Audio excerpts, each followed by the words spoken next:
அந்த வேதாள மாதிரி தான் டக்குன்னு வந்துட்டு யாருடைய முதுகாக கிடைச்சதுன்னா கொட்டி போச்சு. அதுதான் காங்கிரஸ். அதான் காங்கிரஸ் வேதாளம்.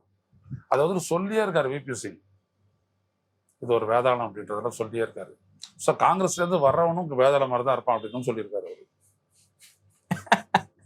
ஐயா, இந்த காங்கிரஸ் பாஜக இல்லாத ஒரு மூன்றாவது அணி எப்போ குறிப்பா நீங்களே சொல்லியிருக்கீங்க தேர்தல் ஆணையத்துக்கு எதிராக உருவாகும், அதுக்கான காலம் கனிந்து விட்டதை நீங்க பாக்குறீங்களா? ஆமா, இப்ப நீங்க பாத்தீங்க அப்படின்னா ஒரு மாநிலத்திலும் இவங்க எஸ்ஐஆர் அப்படின்னு சொல்லக்கூடிய வாக்காளர் பட்டியல் திருத்த நடவடிக்கை மேற்கொள்றாங்களே, ஓகே, அதுல இவங்க எடுத்த வாக்காளர்கள்ட்ட வந்துட்டு நம்மளால எவ்வளவு முயற்சி பண்ணாலும் பாதி பேரை தான் சேர்க்க முடிஞ்சிச்சு, பாதி பேரை சேர்க்கவே முடியல.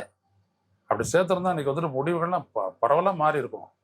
அது எதுவும் தெரியல, திமுக ரொம்ப உணரல, நம்மளாம் ரொம்ப அதுக்கு பிரயாசப்பட்டோம். ஆனா திமுக நிறைய செயல்பட்டாங்க, கிரவுண்ட்ல செயல்பட்டாங்க. ஆனா போராது.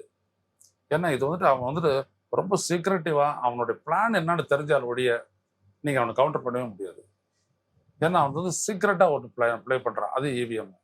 ஓப்பனா ஒன்று பிளே பண்றான், அது எஸ்ஐஆர். இதுக்கு நடுவில் அவனுடைய திருட்டுத்தனமா ஒன்று பண்ணுவான், அதான் 5 to 6. அது தமிழ்நாட்டில் பண்ண முடியாது, ஓட்டை போடுறது.